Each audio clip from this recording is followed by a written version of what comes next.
works. Now that Gino's out of your life. That yeah, double dipping Gino Bisconti. Well, I can't believe you paid him twice. He was worth it. One, it was for the show and then for being my friend. I bought him as a friend.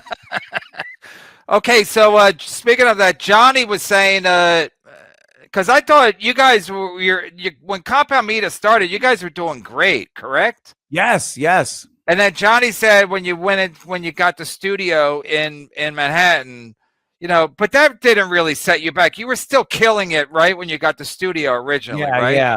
The worst thing that happened was it was decided that we were paying too much for the service that processed the payments. So all of the people that subscribed to Compound Media at the beginning, a company would process their credit cards and take a fee and then give us the money. Well, it was decided that company was taking too much money. And who decided that? Well, it was decided that there was they were taking too. I will just say, that was Keith. Keith. No, because I remember all that, and it was a disaster, right? Yes, the company was cheaper. We switched over. Half the subscriptions disappeared. And it's like now they had to resubscribe, and you know it. I think I was a subscriber. I think I was already working there, but then, I remember Allie was like, "You can get a free subscription." I'm like, "It's $8. I'll just pay it. I don't want to be like a fucking beggar, like a Bill Schultz. Can I have some free whiskey and a free subscription?" Yeah. So when that happened, I remember I had to re-sign it up, and even re-signing it up was not easy. No, and you're never getting the same people. You will never get all those people back. And it was like, oh, mother. So we'd lost a huge chunk right there for a dumb reason. And then, you know, churn is a real thing. A subscriber-based platform is very difficult to keep going and grow. You'll get the people, but you're in such a little bubble that other people that don't know you in the first place aren't really going to subscribe to you. Right. And the people that are subscribing, every so often you shed those people. So after years, you look and go, oh, it's not really making as much money as it was. Yeah, but that credit card thing really fucked you guys up. I mean, that did more than anything, right? Yeah, that did a lot of harm right there. Because I'm a subscriber of Compound Media now, and I almost never use it. But it's just I figured most people just don't cancel unless you give them a reason. Yeah, yeah. Because if it's $8 a month, who gives a shit, you know? I mean, if you're gonna pop on, if we're doing a show that you think, oh, I want to see that or whatever. Right. But if you cancel it, if your credit card cancels it, then you're like, I don't watch it that much anyway. Yeah, exactly. And that's what happened. That was a huge. It happened. So we were going into that thing completely. So you're in the green room before your show, after my show, screaming. And to Ian Fidance. Oh, okay. He's so annoying anyway. And so he does my show, and I could see that maybe it's not a good time to talk to Anthony right now.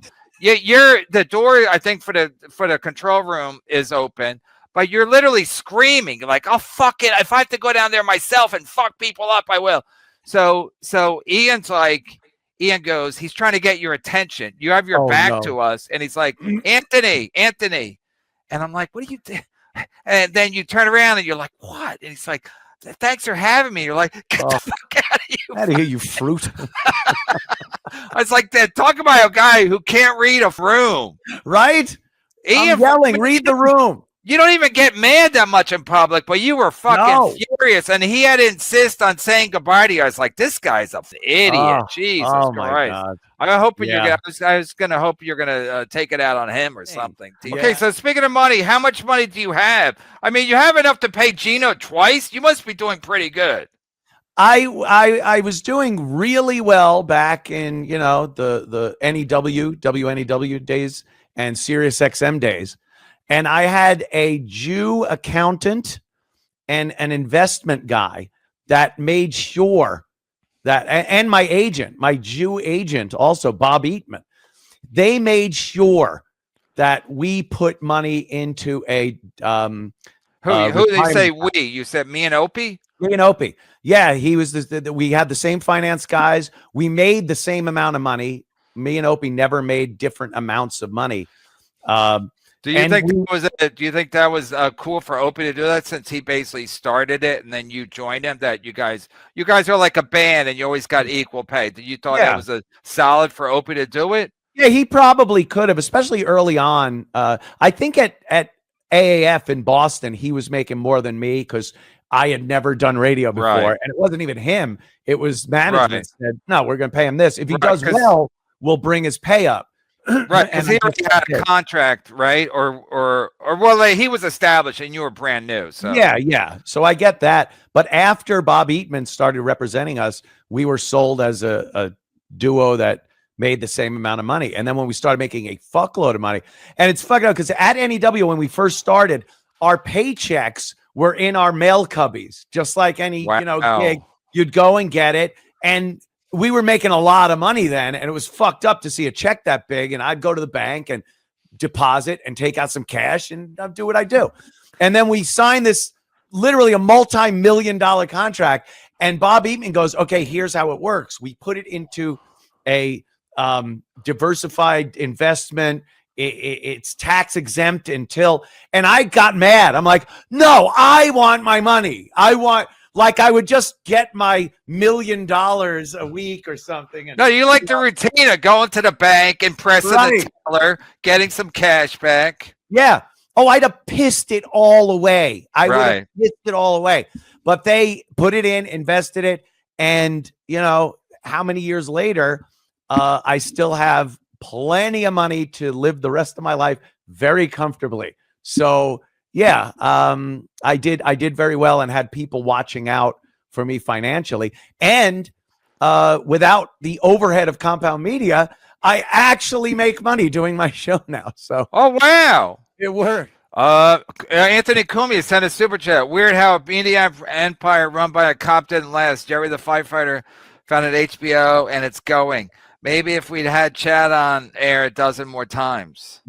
That's the guy. This guy goes on various podcasts, and people go, "Oh, it's Anthony. Anthony's." It's like, no, that's not me. That's not me. Compound Media. Spergenberg, nice glasses, Ant. Are you here to fix the laser printer? Yeah. What do you want? I needed reading glasses. I didn't want to get the CVS ones anymore. So I figured the Jeffrey Dahmers, the old aviator frames. Yeah. No, this is from Lenny Marcus. That what used to be his opening joke. Well, it probably still is. Oh, that's okay. That's a great joke. Lenny would come out. He goes, you guys are looking at me like, is this guy here to fix my printer? And then one day, Lenny was going on after me at the Comedy Cellar. So I said to Liz, the manager, I go, watch, I got a new opening joke. So I went up on stage. Oh, shit. I went up on stage. I go, hey, you guys are looking at me like I'm here to fix your printer. And it got a laugh. Oh, no. It got a laugh. And then Lenny found out because I did my set, which is 10 or 15 minutes. I went to get paid by SD. By the time I got paid by SD was already sneering at me. Because I had done Lenny's joke. I'm like, wow, this word really gets around. Lenny such a bitch. What a bitch. Anyway. Have you ever spoken to Lenny since the big blowout years ago? No, I never will either. Wow. When we were still doing a show together, like if I saw him walking down the street, like at that pizza place around the Comedy Cellar, like I would cross the street so I wouldn't even have to even acknowledge him. Wow, like the Opie and Anthony relationship toward the end. Except we didn't make any cash. Help. Peyton H. Cumia, Mr. Cumia, what are your thoughts on comic Ray DeVito, aka the Cleveland Slow? Are you aware of his situation and Web of Lies? Ray business better than Stuttering John's business? Again, another person I really don't give much thought to. I hear things about him. He's not front and center in my world, even as far as the Dabbleverse goes and the various podcasts associated with all of us. I don't really think of it. Here's what I kind of know about him from other people. He's really dumb. He's not funny. And one more. And he's broke. Oh yeah, the trifecta. fucking do your show. It would be very rare if I was going to have a guest on my show, but I think I am lining one up. I don't know. Remember Compound Media, you would just do 2 hours by yourself. Yeah. I love that. Most of the times the guest would just interrupt what I wanted to say. Right. So I remember the time, I don't know if I came in late or maybe I was watching one time you had Dan Natterman on, and this guy, he doesn't know how a basic podcast / talk show works. You're asking him like, Dan, what's been going on? He's like, not a lot. That he was giving you. It's like, you're not only are you not helping the show, you're making it harder because now he has to talk to you. You're giving him nothing. Since you're giving him nothing, you're taking away from the show. He'd be way better by himself. I don't want to sit there wondering how I could a crowbar a line out of this guy. I hated that. I wound up telling, and I think Natterman is funny on stage. Like I've seen his act and laughed at it. He's not like, I wouldn't call him the greatest comic ever. He's funny. He definitely has funny jokes. Yeah, but to sit there, see, that's what a lot of these comics don't understand. You can't just, because you're funny on stage, instantly you're going to be funny on a podcast. Some of these guys don't know anything but their act. That's it, word for word. And they get on a podcast and you're pulling teeth trying to get one joke out of these. Yeah, but my point is he shouldn't accept the invitation if he knows he's going to just sit there and give you nothing. Exactly. It was idiotic. I was watching. I'm like, is this guy? I mean, I know Natterman enough to know he's not a complete idiot, and he does a podcast with Noam every week. But I do Noam at the Cellar, yeah. But I think Noam does all the talking because he owns the club, so that's the way he does it. But with you, I was like, Natterman, why would he even show up if he's not had nothing to say? John T. Uncle Rico was born on the Anthony and Artie show. Kevin, your tweets about Artie that he read when you're on his last podcast will never stop making me laugh. Artie, very funny man. Dropped off the face of the earth. Okay, so you don't have to answer if you don't want, but would you say was more your idea or Keith's idea to bring Artie on board? It was 100% Keith's idea. For real? Yeah. He came up with the idea. Okay, let me just interject right here. First of all, I've said it many times before. You didn't need Artie because you don't need that much help. Like I said, you do a show by yourself. You just needed kind of somebody there, as long as it wasn't a Dan Natterman type. Right. Just somebody a little bounce. You didn't need a big name like Artie Lang. So when Artie, I remember we were at the Brokerage on Long Island, and Keith was there. We were doing like the a show there. You were there and Keith was there and whatever. And that's when Keith came up with the idea or no, we were, me and Gino were telling Keith, like bringing on Artie, that's not a good idea. Like we were backstage at the Brokerage and Keith goes, well, it's the boss's idea or whatever. So he might've just been covering for himself. Maybe I didn't really want a full-time co-host. I kind of like the idea of having a comic come in and sit in and, we do it that way. And then if there's a day of the week where it's not, then I'll do the show myself. The Artie thing, once it started, I was all for it because it was a fucking clusterfuck. Yeah. Him not coming in, the drug problems, the lying, like all that shit was fantastic. Yeah. I knew it wouldn't last. And again, it was, a lot of money went over to Mr. Lang. Plus, it was not like Artie. I mean, your style is more whatever your style is, and you didn't need Artie like all these zingers all the time. Because right, yeah. It kind of fucked up the rhythm of the show. I thought, Yeah, it changed the whole the way the show would work with just me there or me there. Constantly react to him. I was like. It was just like, shut the fuck up, Artie. Even when I would be there sometimes, if I said something he would say something right after it, even if it was like a little funny. And I'm like, let the fuck breathe, Artie, you crackhead, you fat crackhead. When you'd have just a comic come in, like the comic knew they're a guest on the show, so they would give you latitude to be the host and talk and do everything, and then you kind of go to them for the little. A little shit like that. Artie being a co-host, a paid employee felt more compelled to just say whatever he wanted whenever he wanted. And he was but he shouldn't have compelled. I mean, the fact that he felt compelled to chime in constantly, I mean, that's stupid to me, because it's like, first of all, show up on time, and then don't get a bloody nose at 5 o'clock, and then you have to go back to the hotel. It's like, I mean, the fact that he's like, when he's such a good employee, he's like, I gotta, they're paying me pretty good, so I gotta talk nonstop, but I don't show up on time and I miss a lot of days. I mean, he had one of the worst employees anyone's ever had to deal with. Yeah, well, that our leniency. But it's not like you guys knew he might be a problem from when he was on the Howard Stern show. You fucking idiots! I think our leniency with him and still paying him, like any other job would have fired him after a week. But us doing that, I think that contributed to him finally hitting rock bottom. Of course, yes. You guys should have just paid him in drugs.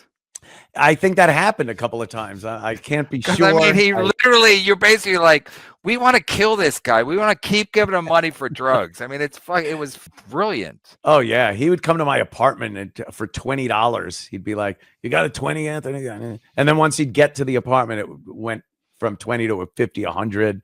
He's like, I'll get back to you. He always did get it back to me. And then where he would come up, or you'd meet him downstairs? He would call me and say, "Hey, could you get me?" No, but would you let him up to your apartment? Oh no, I would go. Yeah, I was probably at the bar across the street anyway. Oh, because I was saying I'll be right down. Yeah, I'll be right down. Like, I'm in a robe and slippers. Artie. The doorman's like, "Artie's here again, Anthony." Yeah, the doorman.